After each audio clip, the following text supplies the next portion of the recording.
welcome to the Karen Kenney Show. This is the place where we take a no bullshit look at life's little lessons. Here, together, we find the spiritual glory in even the most wicked hard story. This is a journey from fear back to love and how we can find our greatest strength and happiness in some of the most unlikely places. I believe that if you're willing to change your mind, you can totally change your life. So, are you ready to rewrite your story and choose to live free? Let's do this.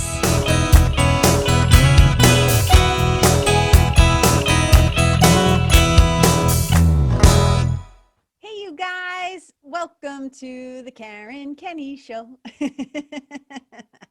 So if my timing, if the way that I've thought this out in my head and my counting skills are correct, you might be listening to this sucker on Christmas Eve day or sometime around the holiday, going into the new year or Christmas or Hanukkah, all the good stuff, right?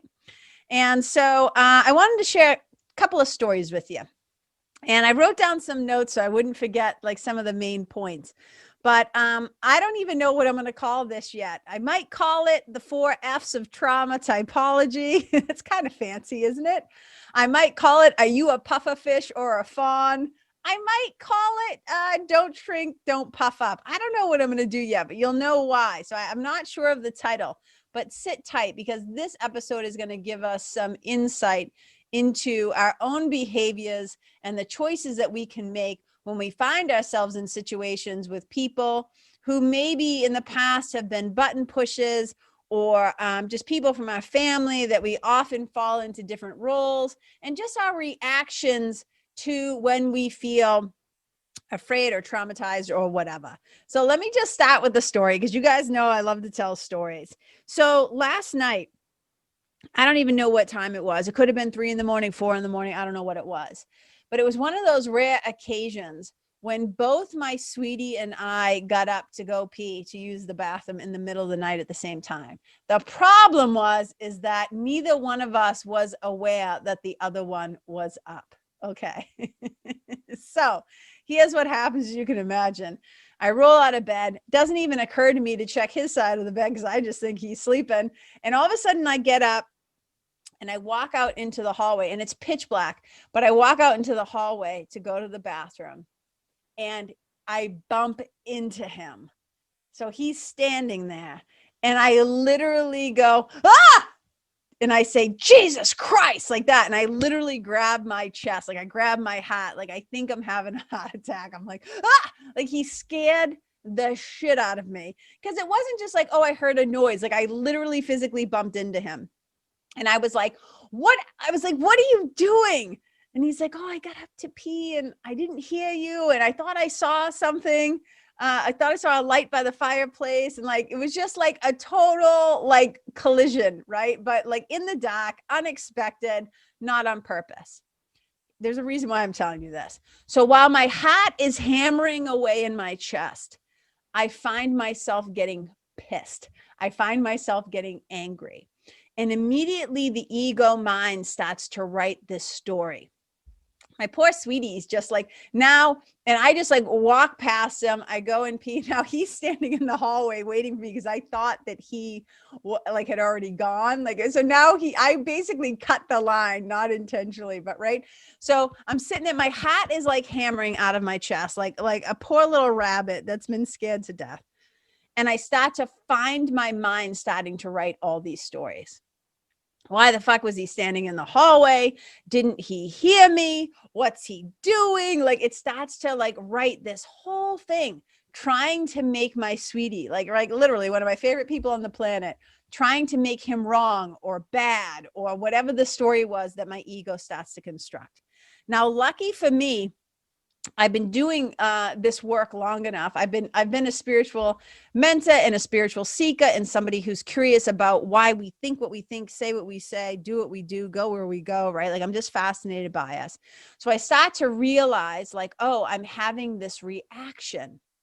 And so I asked myself, and literally this is all happening because this is my mind, right? This is how my mind works. So doesn't matter that it's the dead of the night. I have a very mind that actively comes online very quickly. But I recognize that I'm starting to write this whole story. And then I asked myself, what is really going on here? Why are you starting to get angry and trying to find fault? Like, what is happening? And I realized, like, oh, it's just because I was afraid. My fear triggered, right? It created this thing about anger. And, in A Course in Miracles, and I'll do probably a whole other thing on this, but, in A Course in Miracles, we talk about how there's only two emotions, love or fear. So anything that doesn't fall in the love category falls under the guise of fear. And that can be shame and blame, attack, jealousy, envy, not feeling worthy, like all the faces, all the different masks that fear wears. And one of them is anger or rage. And so I realized, like, oh, I'm starting to behave this way because, like, I'm going into fight mode, right? And it's all just a reaction out of my fear. Now, if I didn't have that awareness, you guys, if I hadn't put in the hours, like really, like, honestly, I'm not saying this to pat myself on the back, but once in a while, I'm not gonna lie. I'm proud of myself. I'm proud of where I've come from in my life. Like, I think back to, like, me as a Lawrence kid, like in Lawrence, Mass, Boston, Mass, growing up with my Dukes up. And I just think, like, wow, I'm actually proud of myself that I have the ability now to stop myself when I'm having an insane thought and really question and know how to ask the right questions to get underneath, like, what's happening. It stops so many difficult things in my life from happening. Like, it could be like fights and arguments and jealousies and withholding my love and being stingy, right? Like, there's 1,000 ways. I'm not saying I'm always successful. Hello, because I'm a human being and I'm still clumsy sometimes. But I was, like, in this moment realizing, like, oh, you're dipping into the 4 F's right now, right? So fear is triggering what they call, you guys, I'm sure you've heard at least fight or flight, right? So we'll talk about these. So this is why I was saying I wasn't sure what I was going to call this episode, because the 4 F's of trauma typology, and maybe, I always say hashtag not a therapist, hashtag not a psychotherapist. So maybe there's more by the time that you hear this, but I know of the 4. And these are the ways that, so we'll talk about this. So the 4 basic defensive structures that we have and that develop out of our instinctive, they're fight, flight, freeze, and fawn. We'll get into those, okay? But it's basically, we have these 4 basic defensive structures, which are responses to either our severe abandonment or trauma or stuff that happened to us when we were younger. And trauma isn't, we often think of trauma being like the act, like the very thing that happened to us. But so often trauma is actually really our response to what happened to us and how the mind writes stories or places meaning on what happened to us that goes into the conscious and kind of gets embedded in the body. But that's a whole story for another day. So I'm in the hallway. I'm scared out of my brains. Like, I was like, oh my God, Jesus Christ, my heart's pounding. And I realized, like, oh, I am having a reaction. And so I'm thinking, well, what I'm doing right now is I went into anger is I was kind of going into the fight. And what the fight response is, very shortly, is just like we confront aggressively, right? So your response, people say, oh, it's when the nervous system kind of chooses, like, okay, what am I going to do? I have a perceived threat, and what am I going to do? So to fight is to confront the aggressor or the thing, whatever we think it is, aggressively. Then we also have flight, which is totally explains itself as well, like we run away from the danger. And then we have the freeze, which is when we are unable to act or move, right? You're terrified, you become paralyzed. And then there's another one that is called fawn, which means to comply with the attacker or the aggressor to save yourself. Now, I have probably done every version of these in my life. When I was a kid, I would say I was definitely more in the fawn category.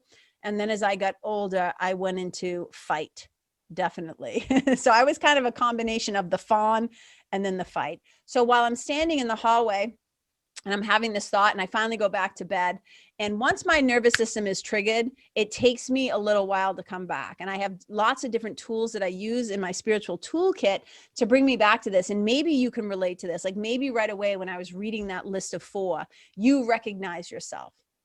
And the reason why it's important that we know how we tend to respond to confrontations or stress or fear or trauma or whatever is because it often plays out in our life, and especially around the holidays. And now I know that the holidays this year might look a little different because of any restrictions on travel or, you know, the pandemic or whatever's going to be happening.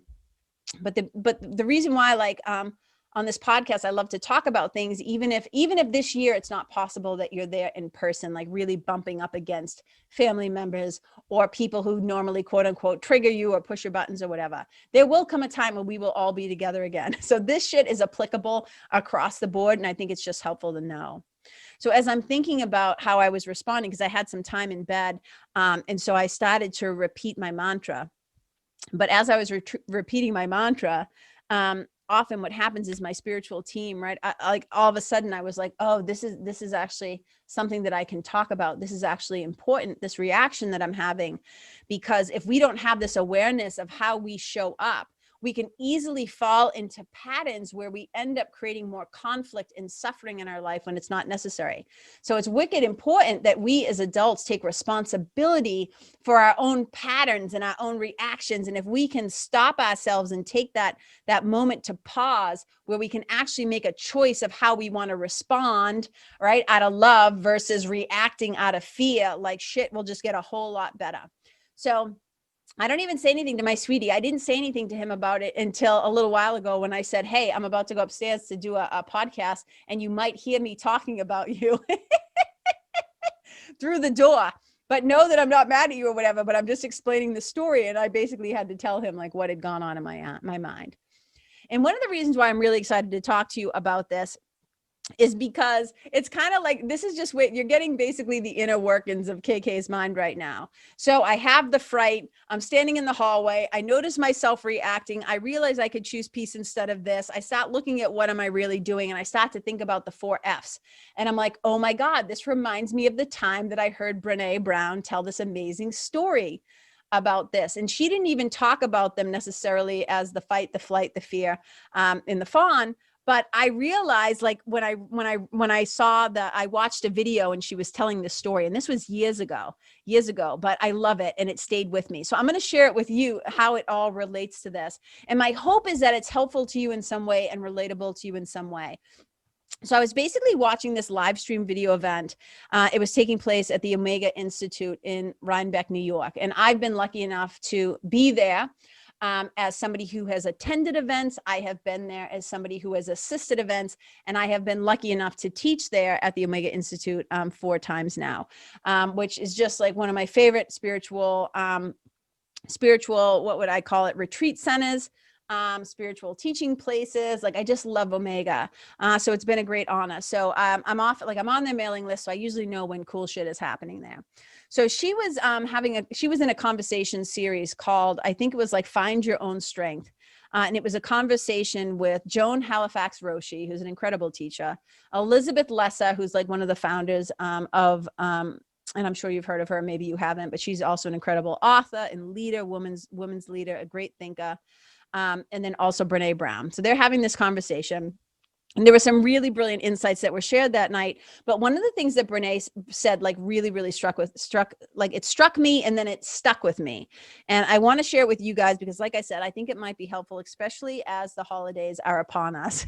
So, you know, for a lot of people, the holiday season can mean getting together with family or people you love, people from your past, your familiars, as I might call them. And depending on the kind of relationships that you have with maybe your parents, if your parents are still alive, or your siblings, or the rest of your extended family or your kin, this can either be a wicked fun, like a super fun, or a super challenging time, especially if you've had any recent losses, or it's the anniversary of something, like, you know, those first anniversary, those first holidays without your loved ones. If anybody has passed or moved on, can be especially brutal, and people can be feeling extra tender. So it's not always like holidays are a blast for everybody, but for some of you, it'll be really joyous, and amen and hallelujah. I'm happy to hear that. But for a lot of people, when we have to go back into the fold of our family, especially in cases where maybe in the past there's been any kind of abuse or addiction or neglect or just a combative history or any kind of history where things weren't going well at home, it can be tough. It can be tough. So I want to acknowledge that. And so being with family just really puts us face to face with those we love, which is sometimes wicked sweet, but it also, you guys, often places us in close proximity to people that we might regard as being what they sometimes call pittas, P-I-T-A-S, pittas, which are basically a nice way of saying pain in the ass. So sometimes your holidays put you in close proximity to your pittas. And I often say, like, even though pittas are ultimately our greatest teachers and they're some of our greatest gifts on the spiritual journey, and if you want to know more about that, go listen to the episode that's called Mentors and Tormentors, and you'll know exactly what I'm talking about, because the word tormentor has the word mentor right in there. So, having mentors is great, but tormentors will take you a long way too. So here's the thing, even though the pittas are ultimately great teachers for us, like sometimes we just want to get through a meal without feeling bad about ourselves and without somebody saying something snarky to us, or without somebody throwing shade or insults, or just saying, and especially with just coming off of the election we just had, right?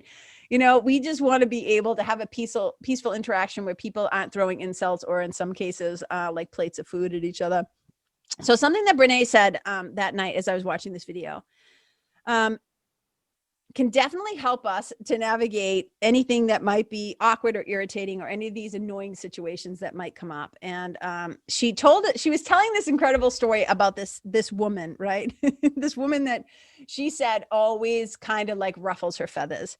And she's like a bona fide like button pusher for Brene. And this woman had kind of mastered the art of, she called it like asking seemingly innocent questions that were not so secretly disguised as like personal digs. And you can double amen hands if you know exactly what I'm talking about. I have been on the receiving end of those comments, and I have no doubt that there could probably be some people in my life who have said, yes, I have also been on the receiving end of you making those comments. And so if anybody who I've ever done that to is listening to, I apologize. I apologize for being a dick. If I did it especially on purpose, I have no doubt that I was doing it out of my own fear and my own lack of self-love or clarity at the time. And I apologize for that. But so this woman in, like, you know how it is, like, and I'm not a mom, so I don't have to drive human kids to school or whatever, but you know how it is when you're in the pickup line and like the moms are getting together. So this mother, like this person is like always saying these seemingly innocent questions that are basically not so secretly disguised as personal digs. And Brene said that she could always feel herself about to react to, like, I think what she called it was this woman's latest poke at her mothering skills. But this time she caught herself and she paused. And what happened next, as she was telling the story, as I was listening to it, I was thinking, oh, this is what A Course in Miracles would call a miracle. And Brene didn't use like A Course in Miracles language to describe her experience or like what had really happened, but I could clearly hear that there was a shift in her mind in that moment. There was a shift in her mind from fear to love. And A Course in Miracles, that's what we call what a miracle really is. It's a shift in your perception. It's a shift in your mind from fear to love. So this woman says some snarky things, some quote unquote, not so innocent question. And then before uttering a word back to her, her antagonist, her pitta, her big old pitta, Brene started to silently repeat what she calls her authenticity mantra over and over again. And the reason why I thought of this story is that you're about to find out. This is exactly why, is how it relates to the 4 F's of the fight, the flight, the freeze, or the fawn. So she says, she starts to repeat this mantra over and over and over again in her mind, which is this: don't shrink, don't puff up, just stand on your sacred ground that God gave you. Let me say that again. Don't shrink, don't puff up, just stand on sacred ground that God gave you. And she said that doing this helped her to diffuse the situation And it kept her from reacting in an equally unkind way. And this is the part that's really important, because what Brene did is she took responsibility for her excuse me, I just totally burped. She took responsibility for her feelings. She took responsibility for her choice that she was going to make, which is, can I react? Am I going to react out of fear? Am I going to react and kind of come out swinging or with my dukes up or make some snacky comment back? Or am I going to choose for love? Am I going to choose the teacher of spirit and not the teacher of ego? And use a spiritual tool in your toolkit. And one of the things that we talk about in my spiritual membership, The Nest, and definitely with my one-to-one clients, but also in my group program, The Nest, we talk about this all the time, about taking radical responsibility for your feelings, the choices that you're going to make, and in the moment, dipping into your spiritual toolkit and choosing which tool is going to be helpful here. And in this case, she chose to use a mantra. Just like I often, like that's how I fell back asleep that night when my hat was like hammering in my chest. Like eventually, after the ideas and the stuff settled down and my hat started, I was like using a mantra to calm myself and to put myself back to sleep. And she, like, again, she said doing this helped her to diffuse the situation. It kept her from acting in an equally unkind way. And I was just like, this is friggin' brilliant.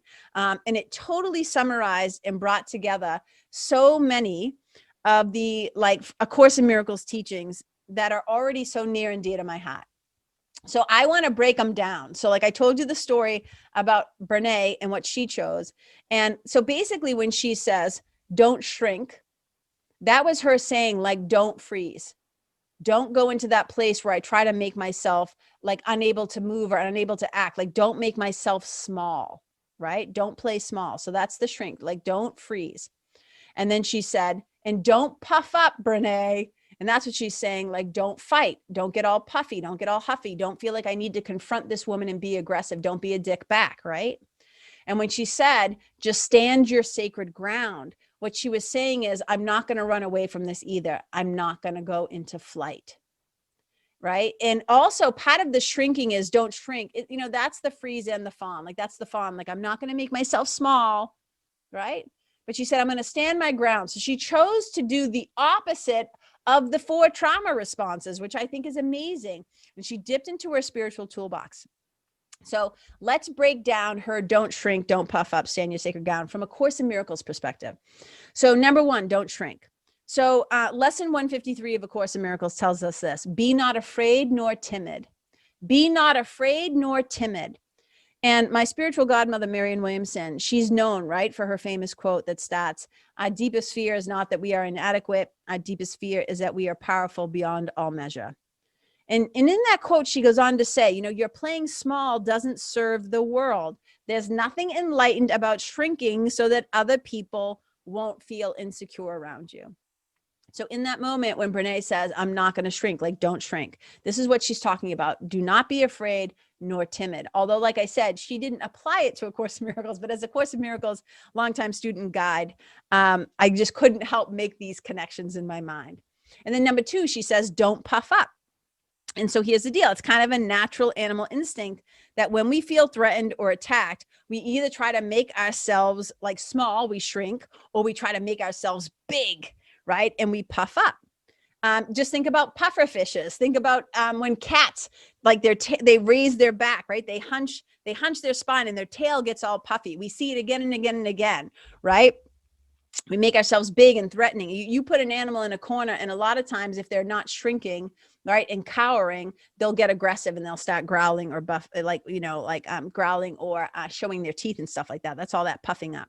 So even if the threat is a mental one and not a physical one, we either cower, we run, or we come out swinging. And I think it's important that we know which one we do. So which one do you do? Because I always say, I think it's really important to know this stuff about ourselves. What tends to be your go-to reaction? Okay. In A Course in Miracles, lesson 153, it also says, in my defenselessness, my safety lies. In my defenselessness, my safety lies. And to paraphrase it, it basically says, the world gives rise to defensiveness. For threat brings anger. Anger makes attack seem reasonable and righteous in the name of self-defense. Okay. Yet defensiveness is a double threat. because it then attests to your perceived, that's an important word, perceived weakness. And defenses are the costliest of all of the prices that the ego mind would have you pay. So listen to this. For threat brings anger, anger makes attack seem reasonable and righteous in the name of self-defense. That's exactly what was happening in my mind when I bumped into my sweetie in the hallway. Okay? It's like I felt a threat. I got scared the shit out of me. And I was like, oh my God. And that brought anger. And then anger made attack seem reasonable. So in my mind, I started writing all these stories. And then I started to get righteous. What's he doing in the blah, blah, blah, right? It was just like so stupid. But that's the ego mind at work, you guys. And if you don't pay attention, if we don't pay attention to how the ego mind is hell-bent on keeping us sick, scared, separate from our source, separate from each other, or special, right? All the ego, all those S's always leads to some form of suffering. But of Course in Miracles, it goes on to say this, and I love this. So stay with me. I'll say it kind of slow. Defense, and I'm not saying it's because I'm saying it kind of slow because I tend to talk really fast. It's more on me than you. It's not you, it's me. Defenselessness, on the other hand, is strength. Defenselessness, on the other hand, is strength, because it testifies to the recognition of the Christ, the God, the goodness, the love in you. Defenselessness can never be attacked because it recognizes strength so great that attack is folly. It's a silly game that a tired child might play when he becomes too sleepy to remember what he truly wants. And we will not play such childish games today, for our true purpose is to save and serve the world. And we would not exchange for foolishness the endless joy that our true function as a child of God, I would say, offers us. I just love this so much. Okay, number 3, from Brene to ACIM, Course in Miracles. She said, stand on the sacred ground that God gave you. And so, okay, still paraphrasing here from lesson 153. It goes on and it says this. We recognize that we need no defense because we are created unassailable. We cannot fear, for we have left all fearful thoughts behind. And in defenselessness, we stand secure. That's the sacred ground. We stand secure, serenely certain of our safety now, sure of salvation, sure we will fulfill our chosen purpose. But then it goes on to say this. I got excited, so I got ahead of myself. It says, be still a moment, and in silence, think how holy is your purpose, how secure you rest, untouchable within its light. Oh my God. I just love this so much. Right? It says, we rise up strong in the beloved. Wait, let me go back. It says this, in time with practice, you will never cease to think of God and hear his loving voice guiding your footsteps into quiet ways, where you will walk in true defenselessness, for you will know that heaven goes with you. You will know that heaven goes with you. This goes back to the heartbeat of how I always talk about try to move through the world with nothing to attack, defend, or prove. Right? Try to move through the world with nothing to attack, defend, and prove. And lesson 153 of A Course in Miracles is laying this out so beautifully for us. Right? Oh my God. With practice, you will never cease to think of God and hear his loving voice guiding your footsteps into quieter ways, where you will walk in true defenselessness, for you will know that heaven goes with you. Oh my God. So listen to this. We rise up strong in the beloved and we let our weakness disappear. As we remember the Spirit's strength abides in us, we will remind ourselves that God remains beside us through the day and never leaves our weakness unsupported by his strength. We will call upon this strength each time we feel the threat of our defenses undermine our certainty of purpose. And we will pause a moment as he tells us, I am here. So I'm standing in the hallway with my hot jackhammer and like somebody in Boston, like doing working on the big dig. And in that moment, all I have to remember is that heaven goes with me, that the divine is with me, that I can turn my mind to God. I can turn my mind to love. I can turn my mind to the light. I can turn my mind to spirit, whatever thing, the goodness. And remember that I do not go alone. Remember that it's, I can be defenseless, right? Because I am built unassailable. I am safe. And so often my mantra lately has been, especially in the middle of the night, I rest in God. And if you don't relate to the word God, change the word to something, your happy word for the G word, right? So I rest in God because I know that the strength of the divine, it moves through me and it's available to me. And I think when we go into dealing with, right, our families or those familiar places where maybe there's these patterns or behaviors or like some stuff that hasn't been forgiven, it can be so easy and so tempting to arrive with our defenses up, with our dukes up, like feeling we need to attack or defend or prove or all this bullshit. And there's no love happening in that.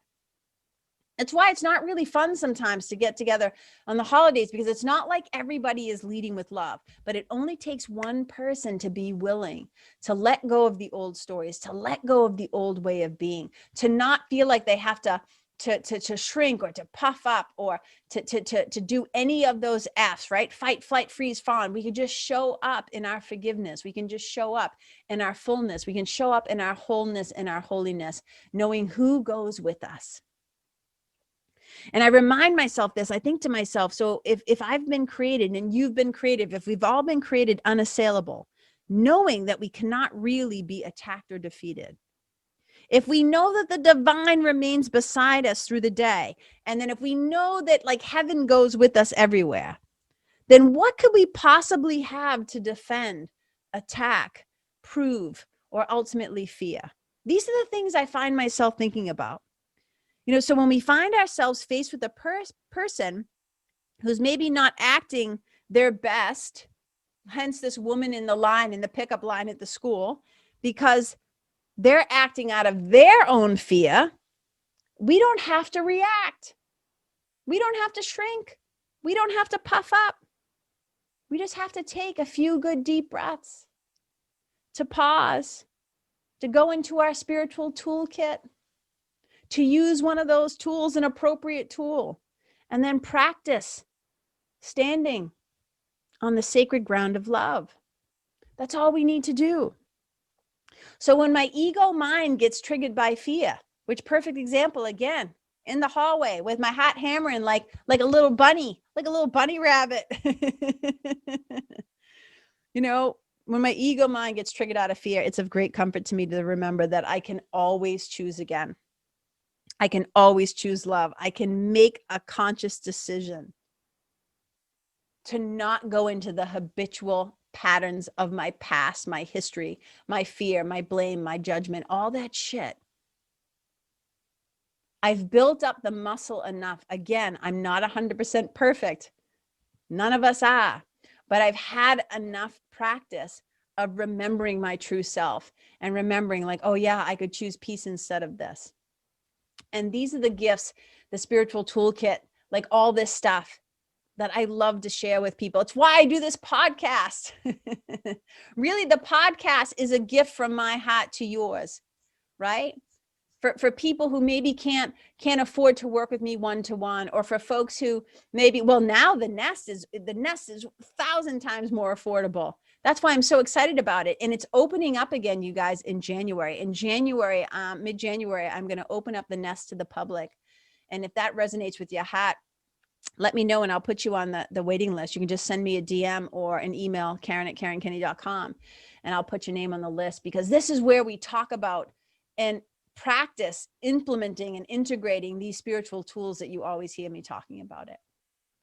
So you guys, I hope this was helpful for you in some way, that when you find yourself, whether it's with your family at the holidays or at work or in any situation where you know that there's some button that gets pushed or somebody that triggers you or something that's said, in any moment, just hear the words of Brene Brown and hear the words of me, perhaps, you know, making the connection to A Course in Miracles.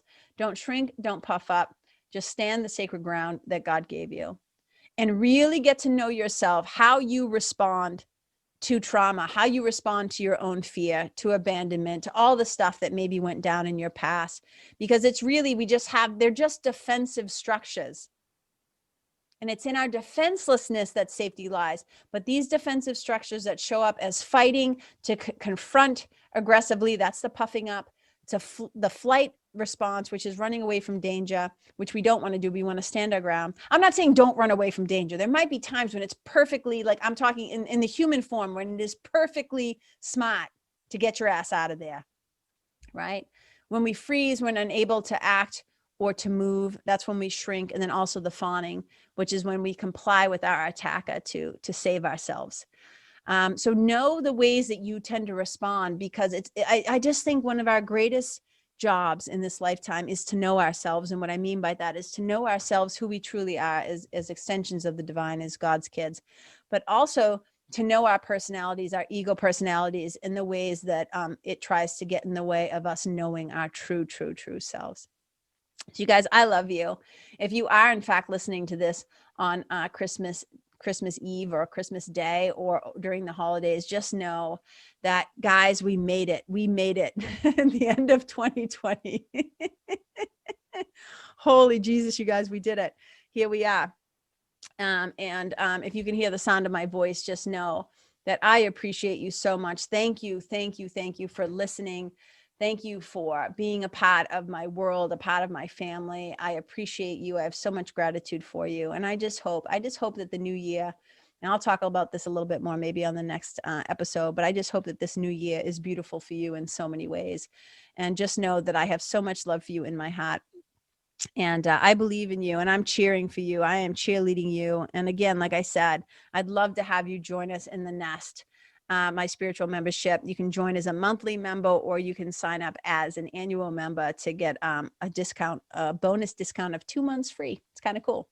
I would love to welcome you in with all the other amazing peacocks, as I call them. So I love you guys. Wherever you go, may you leave the people and the place and the animals, the environment, better than how you found it.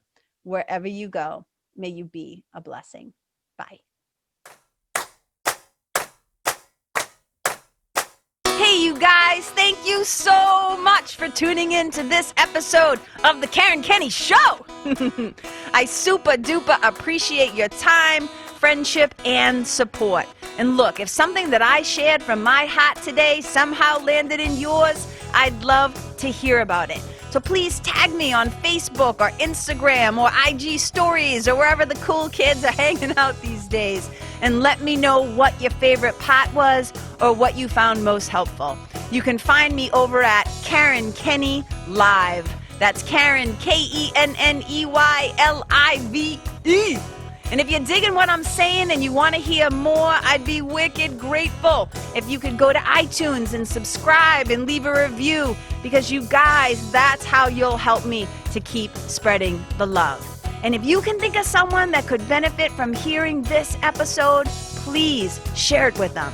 I'd also love to stay connected with you. So if the feeling is mutual, please go to KarenKenney.com/freebie and download my free guide to building your spiritual team. Until next time, my brothers and sisters, keep living in the fearless flow. Know that I see you, I appreciate you, and I love you. And wherever you go, may you be a blessing.